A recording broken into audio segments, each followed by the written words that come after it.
Hey yo, Chris here, and thanks for tuning into the Delta. And what an interesting Hungarian Grand Prix we witnessed there on Sunday.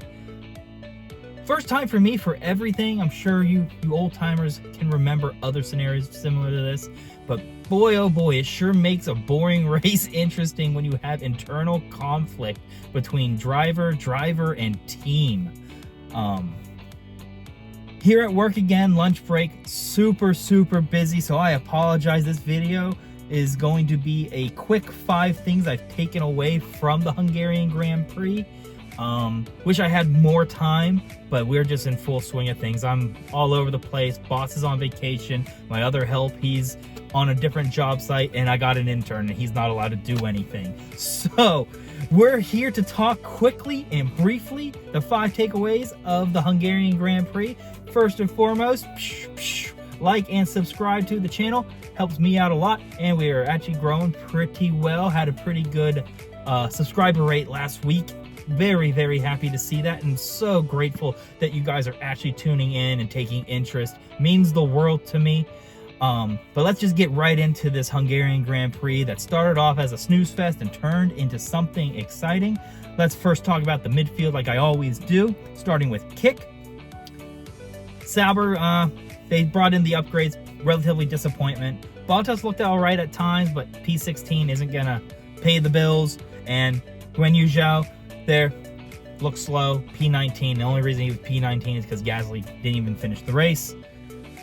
Then we got Williams. Again, very disappointed in Williams. I was expecting so much more after such a good showing there in Silverstone. They brought in their other upgrades as well. Albon seemed very displeased with the strategy. It seemed like he was racing on one page while the team was making decisions on another page, and it just kind of put him off into no man's land, and they had a poor showing. Sargent had a decent weekend until the race. He kind of complained there during quali that there was too much traffic, but guess what? Everybody has to deal with traffic, and that put him behind the 8 ball right from the jump. Good for him to get out of Q3 again. Bad for him because he then showed nothing there at the race and finished P17. Alpine, absolute shambles. I don't know what the hell's going on with them. They're garbage. They're all right. They're okay. They fire people. They hire people. They suck. They're good. And they are now just a disaster. Again, Gasly didn't even finish the race, retired the car early, very early actually, and Ocon finished in P18. I think, honestly, Alpine is probably just looking for this season to be over. I don't know what they can and can't do. They're looking to get rid of Ocon. You got to find a new driver. There's a lot of things that they have to take care of. Their car is an old jalopy at this point. It just they can't get anything going.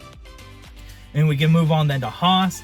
I personally think Haas was disappointing. Yes, I understand that they made some really good decisions throughout the race. Like, for instance, pitting Nico early because he had such a bad start ended up helping him in the long run. But when you had such great performances in previous races, you're looking for at least one of your drivers to get points. Neither of them did. We have Hülkenberg at P13, Magnussen at P16. RB. Now, that was an interesting team. I would say that it was a net positive coming out of Hungary.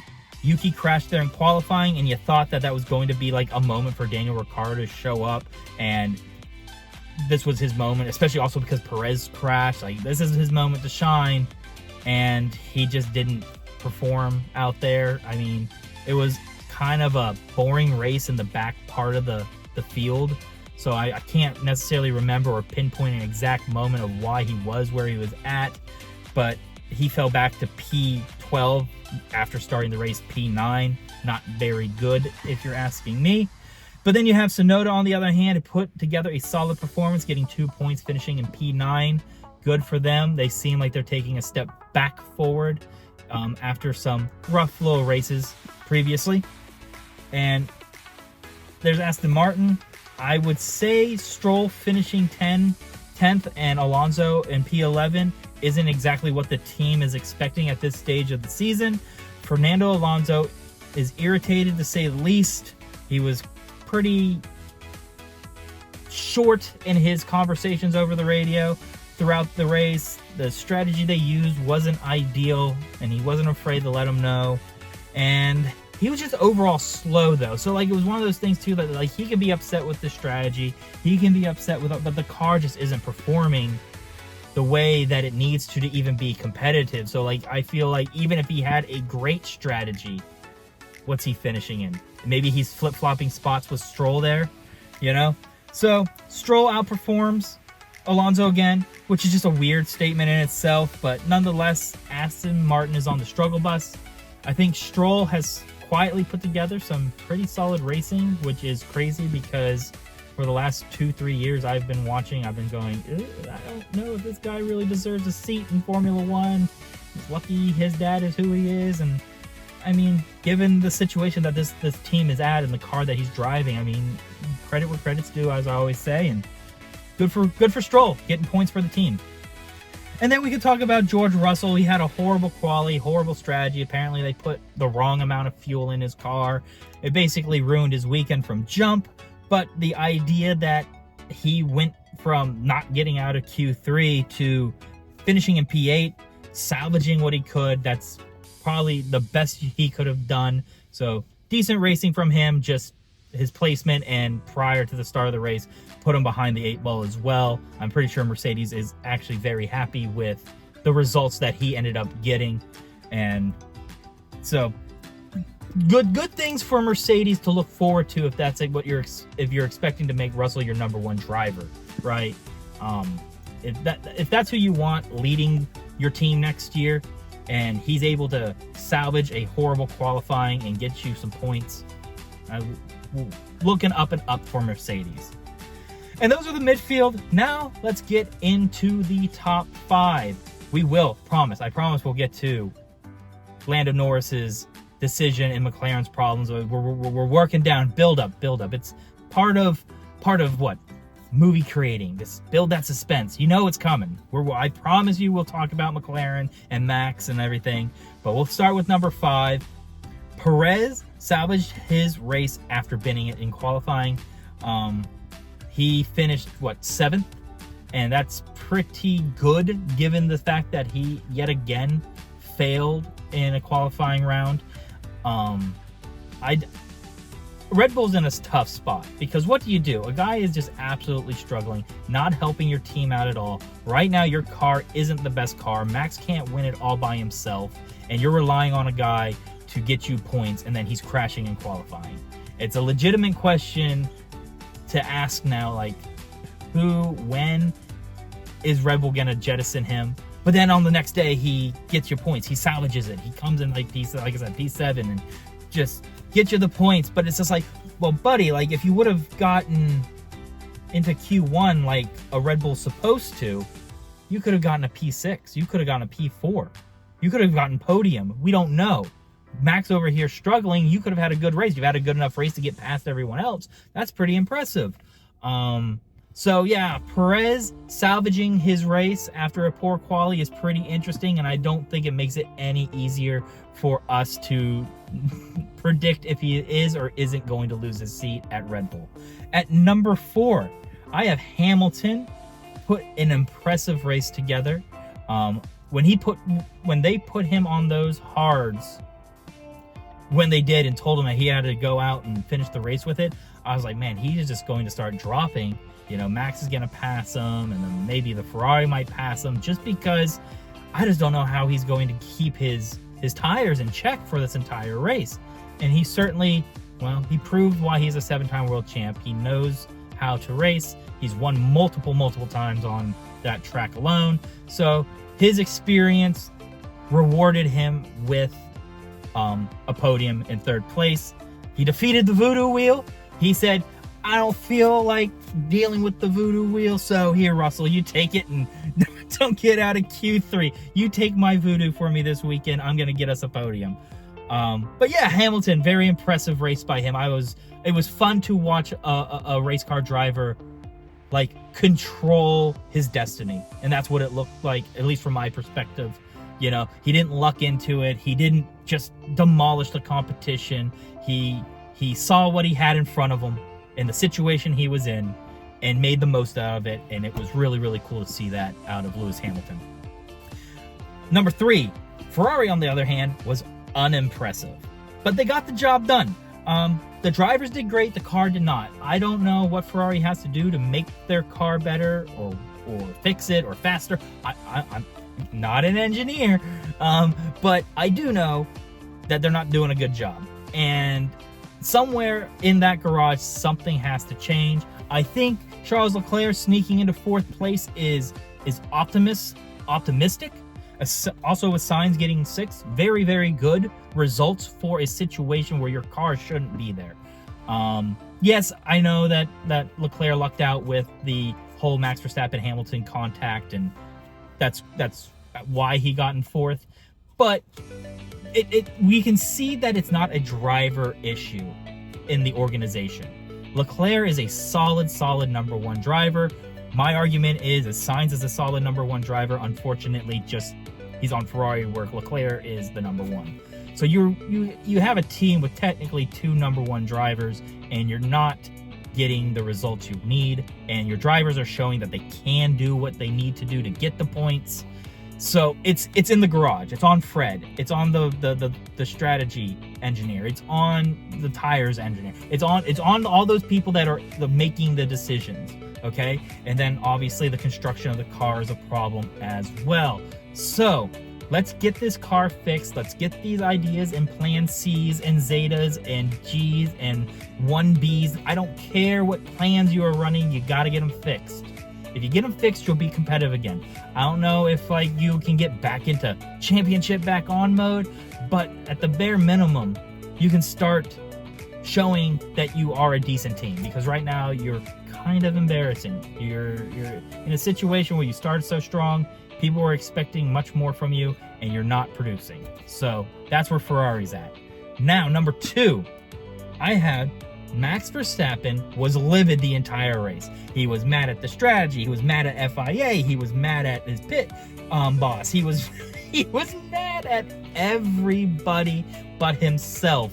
And that seems a little unfair, because I feel like, yes, while the strategy might not have been the most ideal for him, he also put himself in some precarious situations. Right off the gate, he's going 3 wide in that turn, and he goes wide, and he's wondering, well, he pushed me off, which is just real rich coming from a guy like Max, who kind of known for pushing guys off, right? I mean, he's always been known to skirt the edge there of, is this legal and not legal? I mean, they've literally changed rules in the rule book because of the way that he races. And now he's sitting here complaining about it. He's blaming everybody else, right? And I think he has a little bit of justification to do so, because, I mean, they didn't give him the world's greatest strategy, and there were issues that he might have been feeling with the car. But the fact of the matter is that you're the one that decided to go 3 wide in a situation where you probably shouldn't have gone 3 wide. He's the one that decided to try to lunge at Lewis Hamilton, and he's sitting there blaming Hamilton for movement under braking, and it's like, well, what the hell did you just do there in Austria, buddy? So I think it all comes to nothing. I think he was just frustrated and had a frustrating race, and when you're so used to winning, I'm sure that that's a situation that you're just not really accustomed to, and it's tough to handle. Now, I'm not the old time where Max Verstappen first started. I didn't watch then, but I do hear he does have a short fuse and tends to whine and moan a bit more than some other drivers. But again, I mean, if you're a 2-time world champ, whatever, I think you get a little bit of leeway of letting your emotions and opinions be heard. You know, if Logan Sargent is out there bitching like that, you tell him to take a side seat and just drive the car. But Max Verstappen, he's allowed to talk to his bosses that way, and I'm sure at the end of the race there's a discussion like, you need to cool your jets, you need to keep your composure, all that, cliche type of stuff there. But yeah, Max Verstappen being angry and finishing in 5th was pretty surprising. I think I had him as the winner, and I think we're in for a very interesting final half of the season. If this is the Red Bull car that we're gonna get, that they can't overcome poor strategies or mistakes by sheer power and speed, I think we're going to see McLaren hoisting more trophies. I think we're going to see Mercedes getting in their way. And we might even see Ferrari come back and start competing against them as well. So yeah, lots to look forward to in future races between Max Verstappen and Red Bull. And all right, the number one takeaway from the Hungarian Grand Prix, the reason you most likely tuned in. Apologies for taking for so long to get here. What was McLaren thinking? I will go right off the bat and give you my personal opinion on what I would do. I would not have done what Lando did. I would have just won the race. McLaren created the problem that Lando Norris was in. And there's no reason to put Lando Norris in a situation where he has to choose between looking like the villain and racing for a championship. Unacceptable. Unacceptable. McLaren has to be either... First of all, they have to get their strategies right. I said that they have been drinking the Ferrari juice on strategies, and despite their 1-2 finish there in Hungary, their strategy was still garbage by doing the whole undercutting thing, and they say, oh, well, we had to try to do it to prevent a Hamilton-Lando race. Well, you did it. And what you ended up creating was a Lando victory that you took from him. You took away a victory from Lando because of your strategy. And then instead of just owning up to it, because McLaren bosses had two options, because they also danced around the nail too. They weren't like, oh yeah, well, this is what you're going to do, Lando. They said, well, you should need to think about the team, Lando. Oh, really think about this, Lando. Think about your tires, Lando. No, you made a mistake. Own up to it. Tell Lando. Lando, I apologize. We put a strategy together to fight Hamilton. We expected Piastri to win, and it didn't work out that way. So what I need you to do is lay off so Piastri can take the victory, because that's what we want. Or you sit there and say, hey, Piastri, I'm sorry. We messed up the strategy. Lando Norris is 5 seconds in front of you and gaining. We're sorry. We apologize. Lando's taking the victory. But instead, you make this whole spiel, like, think about the team, and think about the this, and think about that. Well, what's he supposed to do? He's supposed to be thinking about driver championship. Okay? That's unacceptable on McLaren's level. And to force your driver to make a decision between looking like the bad guy and wanting to be a name in the history books is absurd. Absurd to me. If I was Lando, I would have said, tough titties, I'm going. I'm winning this race. Why? Because at the end of the race, if I lose by 7, if I lose by 6 points, I will not forget this. Okay? You cannot do that. I get it. It's a long race. Lots of things can still happen. But right now, as it stands, Lando is short 6-7 points at the end of the season. And if that is the case, no one's going to look at the 2024 Formula One standings where Max Verstappen was the world champion and Lando Norris was second, and then right next to his there's a little asterisk that sits there and goes, well, but he was super, super nice to his teammate there in Hungary. No, that's not how that works. You sit there and tell me that this sport is absolutely ruthless, and then you make your driver decide between being ruthless and not. Unacceptable. Unacceptable. So, that's my take on that. I'm very happy for Piastri, but there has to be a part of him too that feels like this victory, while it is going in the record book as a victory, doesn't really feel like a victory, because his team put him in a position where he could not catch his better teammate, and his team had to come in and bail him out and give him the win. Now, I'm sure Piastri takes a victory however he can. Like I said, it goes in the record book as the 2024 Hungarian Grand Prix winner. Good for Piastri. But the way McLaren handled it puts all the other parties involved in a very awkward situation where Piastri's win doesn't really feel like a win, and Lando's has to sit there with an angel on one shoulder and a devil on the other trying to decide, does he want to take a victory for himself, which he only has one. It's not like he has 15 of these victories and it's like, oh, come on, throw your teammate a bone. Yeah, he only has one. So And the other thing that I saw there too is that, like, what would Schumacher have done? What would Lewis have done? What would Verstappen have done?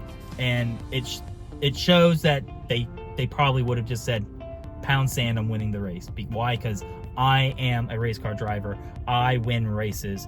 And I just have a feeling that kindness points. I understand the niceness of the thing. Like, I get it. But you don't get awarded championship points for being kind. And Lando Norris is now shy 6 or 7 points because of him being kind. And in a world where you get paid millions and millions of dollars to perform the best you can with millions and millions of dollars of cars, that's just, it doesn't jive with me. Okay? But yeah, what an interesting situation that was. What a boring race it actually was when you look at the driving. But what a very, very fun weekend it turned out to be, despite the boring driving. So that's it for this race. We're heading to Spa, one of my favorite races. I really just think it's a really cool track. Nothing really attaches me to it, but I do like that the track is just, it's pretty, it's really cool. Fun little track to drive there in video games, fun track to drive or watch there on when other races, types of racing goes on there. So yeah, heading to Spa. But that's it. Hungarian Grand Prix in the bag. Until next time, take care, stay safe, and have fun out there. Bye, everybody.